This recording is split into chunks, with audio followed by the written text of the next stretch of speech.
नमस्कार और the deep dive में आपका स्वागत है। आज हमारे पास जो स्रोत है वो इतिहास के एक ऐसे व्यक्ति पर है जिसने भारत का नक्शा हमेशा के लिए बदल दिया, चंद्रगुप्त मौर्य। बिल्कुल। और ये स्रोत दिलचस्प इसलिए हैं क्योंकि ये काफी हद तक परीक्षा की तैयारी वाले नोट्स जैसे हैं, एकदम सीधे सीधे। तो हमारा काम है इन तथ्यों के पीछे की कहानी को, उसके ड्रामा और रणनीति को बाहर निकालना। सही कहा। तो मिशन ये है इन नोट्स की मदद से ये समझना कि कैसे एक साधारण सा लड़का भारत के सबसे शक्तिशाली साम्राज्य का संस्थापक बना। कैसे उसने एक ऐसी सरकारी मशीनरी बनाई जो सदियों तक मिसाल बनी रही, और आखिर में क्यों उसने सब कुछ त्याग दिया। ये सिर्फ एक राजा की कहानी है ही नहीं, ये तो एक तरह से भारत के एक राजनीतिक विचार के जन्म की कहानी है। एक अखंड भारत का विचार जिसकी शुरुआत चंद्रगुप्त और उनके गुरु चाणक्य ने की थी। तो फिर शुरू कहाँ से करें? उनके जन्म से? मैंने पढ़ा है कि उनके शुरुआती जीवन के बारे में ज्यादा कुछ पक्का नहीं है, मतलब सब कुछ थोड़ा धुंधला सा है। हाँ, और यही बात कहानी को और दिलचस्प बनाती है। लगभग 340 ईसा पूर्व में उनका जन्म हुआ, लेकिन किस परिवार में, इसे लेकर इतिहासकारों में आप कह सकते हैं बहस है। अच्छा। कुछ उन्हें मौर्य जनजाति का बताते हैं, जो शायद एक साधारण गैर शाही वंश था। पर चंद्रगुप्त की कहानी में उनका वंश उतना जरूरी नहीं है जितना वो एक व्यक्ति है जिसने उन्हें खोजा, आचार्य चाणक्य। चाणक्य, ये नाम तो कभी कभी चंद्रगुप्त से भी ज्यादा मशहूर लगता है। ऐसा क्या देखा उन्होंने एक गुमनाम से लड़के में कि उसे सम्राट बनाने की ठान ली? उन्होंने क्षमता देखी। उस समय मगध पर नंद वंश का राज था और राजा था धनंद, जो अपनी क्रूरता और लालच के लिए बहुत बदनाम था। जनता उससे त्रस्त थी। चाणक्य को एक ऐसी चिंगारी की तलाश थी जिसे वो आग बना सके। चंद्रगुप्त वही चिंगारी थे। तो ये दुश्मनी सिर्फ राजनीतिक नहीं, व्यक्तिगत भी थी। फिर उन्होंने चंद्रगुप्त को राजनीति, युद्ध कला, कूटनीति, एक राजा बनने के लिए जो भी जरूरी था वो सब सिखाया। तो चाणक्य और चंद्रगुप्त ने क्या सीधे मगध की राजधानी पाटलिपुत्र पर हमला कर दिया? ये तो बहुत बड़ा जोखिम रहा होगा। हाँ, ये एक बहुत अच्छा सवाल है। क्या उनके पास सच में इतनी बड़ी सेना थी या कोई और रणनीति थी? कई स्रोत मानते हैं कि उन्होंने सीधा हमला नहीं किया। वो बहुत चालाक थे। उन्होंने पहले पंजाब और सीमावर्ती इलाकों को जीता, अपनी ताकत बढ़ाई, स्थानीय राजाओं और कबीलों का समर्थन हासिल किया और फिर मगध को घेरा। मतलब ये एक सोची समझी रणनीति थी। हाँ, कोई जल्दबाजी का काम नहीं। और करीब 322 ईसा पूर्व में उन्होंने धनानंद को हराकर पाटलिपुत्र पर कब्जा कर लिया। मौर्य साम्राज्य का जन्म हो चुका था। लेकिन उस समय उत्तर पश्चिम भारत में तो सिकंदर के सेनापति बैठे हुए थे। वो एक अलग ही चुनौती रही होगी। हाँ, सिकंदर की मौत के बाद उस इलाके में एक शक्ति का शून्य बन गया था। उसके यूनानी गवर्नर वहां शासन कर रहे थे। चंद्रगुप्त जानते थे कि जब तक पश्चिमी सीमाएं सुरक्षित नहीं हैं, तब तक उनका साम्राज्य अधूरा है। तो उनका अगला कदम इन यूनानी शासकों को बाहर निकालना था। बिल्कुल। और यही कहानी में एक और बड़ा किरदार आता है, सेल्यूकस निकेटर, सिकंदर का सबसे काबिल जनरल। यहाँ से बात बहुत दिलचस्प हो जाती है। एकदम। सेल्यूकस खुद को सिकंदर का वारिस मानता था और भारत के जीते हुए हिस्सों को वापस हासिल करना चाहता था। लगभग 305 ईसा पूर्व में उसकी सेना और चंद्रगुप्त की सेना का आमना सामना हुआ। और नतीजा? हमारे नोट्स कहते हैं कि चंद्रगुप्त की निर्णायक जीत हुई। इसके बाद एक संधि हुई और उसकी शर्तें तो हैरान करने वाली हैं। हैरान करने वाली इसलिए क्योंकि ये किसी हारी हुई शक्ति के साथ की गई संधि नहीं लगती। सही। ये दो बराबर की ताकतों के बीच एक रणनीतिक समझौता लगता है। चंद्रगुप्त ने युद्ध में अपनी ताकत दिखा दी थी और अब वो कूटनीति की मेज पर थे। तो संधि में हुआ क्या? चंद्रगुप्त को आज के अफगानिस्तान, काबुल, कंधार और बलूचिस्तान का पूरा इलाका मिल गया। ये तो बहुत बड़ा भौगोलिक लाभ है। बहुत बड़ा। लेकिन बदले में उन्होंने जो दिया वो मुझे बहुत अजीब लगा। 500 हाथी। हाँ, आज के जमाने में ये सुनने में अजीब लगता है, लेकिन ये उस दौर का शायद सबसे बड़ा हथियार सौदा था। ये सिर्फ जानवर नहीं थे, ये उस जमाने के जीवित टैंक थे। युद्ध में हाथियों की एक टुकड़ी दुश्मन सेना में खलबली मचा सकती थी। तो 500 हाथियों का मतलब चंद्रगुप्त ने सेल्यूकस को एक ऐसी सैन्य शक्ति दे दी जिसने उसे पश्चिम में अपने दूसरे दुश्मनों के खिलाफ सालों का बढ़त दिलाई। जरा सोचिए, भारत की धरती पर हुई एक संधि ने हजारों मील दूर की राजनीति को बदल दिया। वाह! ये चंद्रगुप्त की दूरदर्शिता दिखाता है। उन्होंने सिर्फ जमीन नहीं जीती, बल्कि अपनी पश्चिमी सीमा पर एक शक्तिशाली सहयोगी भी बना लिया। और इसी संधि के तहत मेगास्थनीज पाटलिपुत्र आया, सेल्यूकस के राजदूत के तौर पर, और उसने अपनी किताब इंडिका लिखी, जो हमारे लिए एक खजाना है। एक और मजेदार बात, नोट्स में लिखा है कि यूनानी लेखक चंद्रगुप्त को सैंड्राकोटस बुलाते थे। हाँ, और सालों तक इतिहासकार समझ ही नहीं पाए कि ये सैंड्राकोटस कौन है। बाद में जब विलियम जोन्स ने इसका मिलान चंद्रगुप्त से किया, तब भारतीय इतिहास की एक बहुत बड़ी कड़ी जुड़ गई। और इंडिका वो इतनी खास क्यों है? वो इसलिए खास है क्योंकि वो एक बाहरी नजरिए से लिखी गई है। मेगास्थनीज उन चीजों को देख रहा था जो शायद किसी भारतीय लेखक के लिए बहुत आम बात होती। जैसे कि क्या? जैसे पाटलिपुत्र शहर का वर्णन। वो लिखता है कि शहर के चारों ओर लकड़ी की दीवार थी, जिसमें 64 दरवाजे और 570 मीनारें थी। राजा का महल भी लकड़ी का था, जिसकी शान चौकत ईरान के महलों से भी ज्यादा थी। उसने समाज, जातियों और प्रशासन के बारे में भी बहुत कुछ लिखा, जो हमें कौटिल्य के अर्थशास्त्र के साथ मिलाकर देखने पर एक पूरी तस्वीर देता है। ठीक है, तो साम्राज्य की सीमाएं सुरक्षित हो गईं, पश्चिम के साथ रिश्ते भी बन गए, लेकिन इतने बड़े इलाके को चलाना ये अपने आप में एक जंग है। पाटलिपुत्र में बैठकर काबुल तक का शासन कैसे चलता था? मुझे लगता है इसका जवाब हमें चाणक्य के अर्थशास्त्र में मिलेगा। बिल्कुल, अर्थशास्त्र कोई धार्मिक या नैतिक किताब नहीं है। ये शासन चलाने का एक व्यवहारिक मैनुअल है। ये बताता है कि सत्ता कैसे हासिल करें और उसे कैसे बनाए रखें। ये मौर्य प्रशासन का, आप कह सकते हैं, ब्लूप्रिंट है। तो ये व्यवस्था काम कैसे करती थी?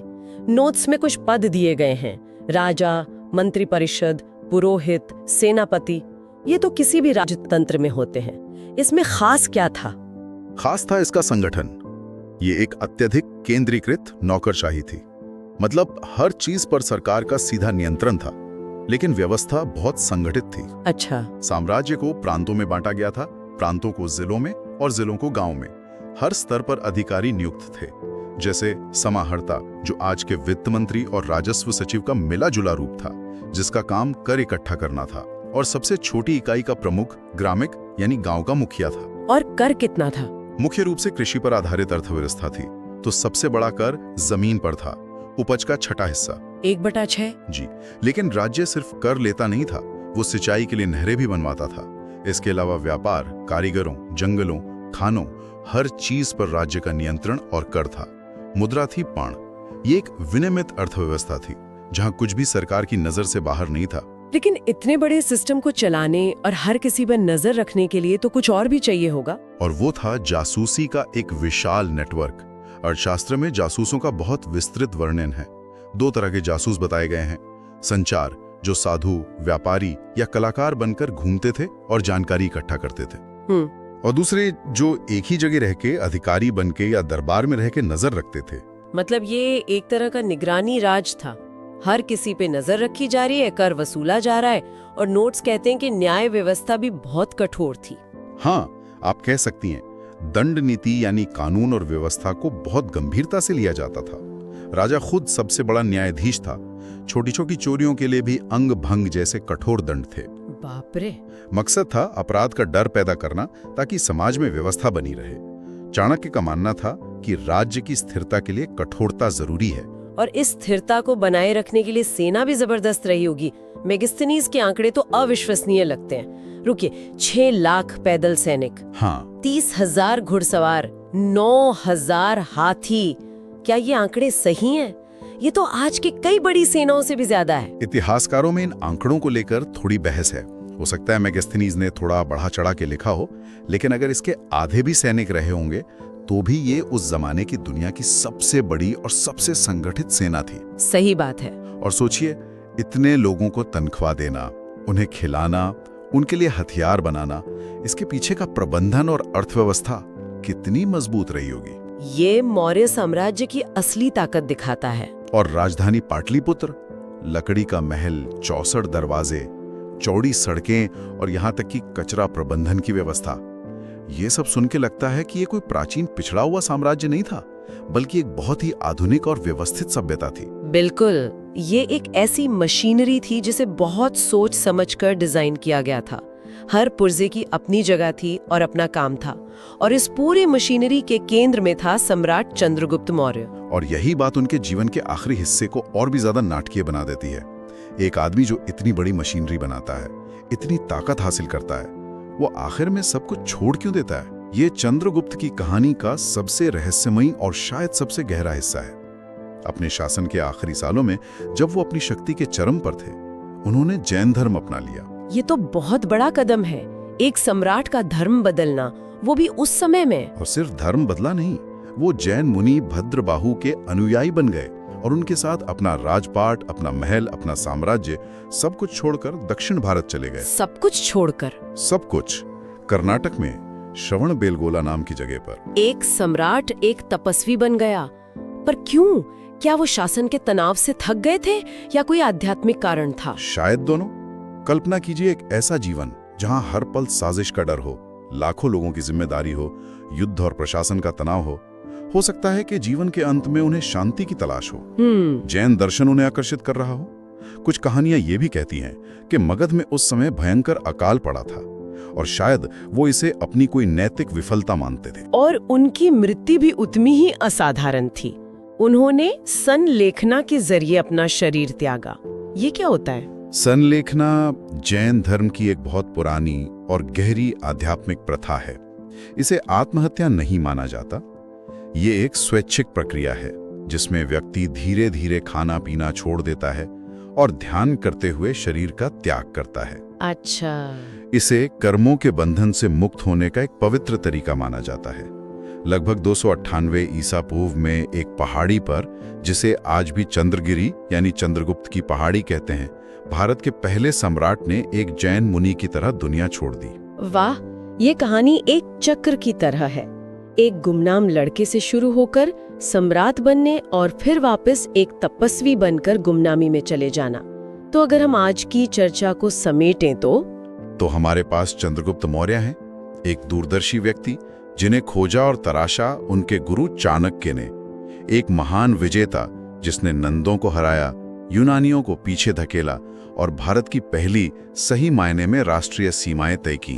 एक शानदार प्रशासक जिसने अर्थशास्त्र के सिद्धांतों पर एक ऐसी सरकारी मशीनरी बनाई जो सदियों तक मिसाल बनी रही।